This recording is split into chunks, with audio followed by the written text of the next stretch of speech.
என்னோடய அக்கா பொண்ணுக்கு நேற்று பிறந்தநாள். அதனால் அதுக்கு முன்னாலே நான் பக்கத்தில் இருக்க ஈசி பையில் நான் அவளுக்கு மேட்ச் ஆகிற மாதிரி 2 ட்ரெஸ் வாங்கிட்டு வந்துட்டேன். ஹலோ மக்களே, வாங்க இன்றைக்கி நம்மளோட டாப்பிக்குள்ளே போகலாம்.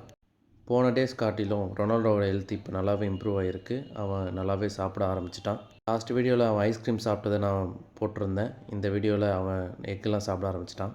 அவனுக்கு உடம்பு சரியில்லாதனால அவனையும் கூட்டிகிட்டு எங்கள் அக்கா வீட்டுக்கு நான் கிளம்பிட்டேன். ரொம்ப நாள் கழித்து காரில் ட்ராவல் பண்ணுறதுனால அவன் ரொம்பவே பயந்து போயிருந்தான். ரொனால்டோவை எங்கள் அக்கா வீட்டில் விட்டுட்டு பக்கத்தில் என்னோடய ஒய்ஃபோட ஃப்ரெண்டு மேரேஜ் அட்டன் பண்ணுறதுக்காக போயிருந்தோம்.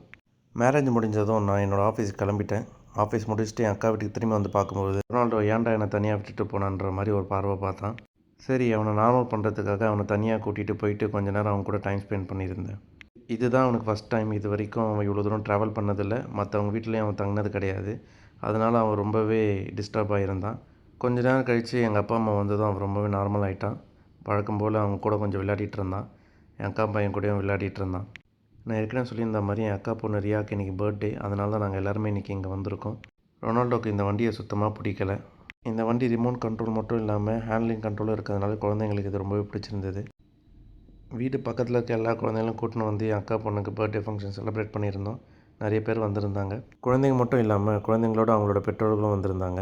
கேக் வெட்டும் பொழுது அங்கேருந்த குழந்தைங்களோட முகம் ரொம்ப எக்ஸைட்டாக இருந்தது. ரியா இப்போ தான் பிறந்தா, ஆனால் அதுக்குள்ளே அவளுக்கு 2 வயசு முடியுது. நாள் வேகமாக போகிறது நம்மளால் கணிக்கவே முடியலை. முன்ன மாதிரி இல்லாமல் இப்போலாம் காலம் ரொம்ப வேகமாக போகிற மாதிரி தெரியுது. கேக் வெட்டி முடித்த பிறகு எல்லாருக்கும் பரிமாறிக்கிட்டாங்க.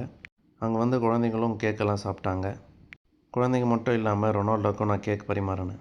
இப்போ தான் உடம்பு சரியானதுனால நான் அவனுக்கு நிறைய கேக் கொடுக்கல. எல்லோரும் சாப்பிட்டு முடிச்சது வந்திருந்த கிஃப்ட் பேக்குகளை குழந்தைங்க வந்து சந்தோஷமாக பிரித்து பார்த்தாங்க.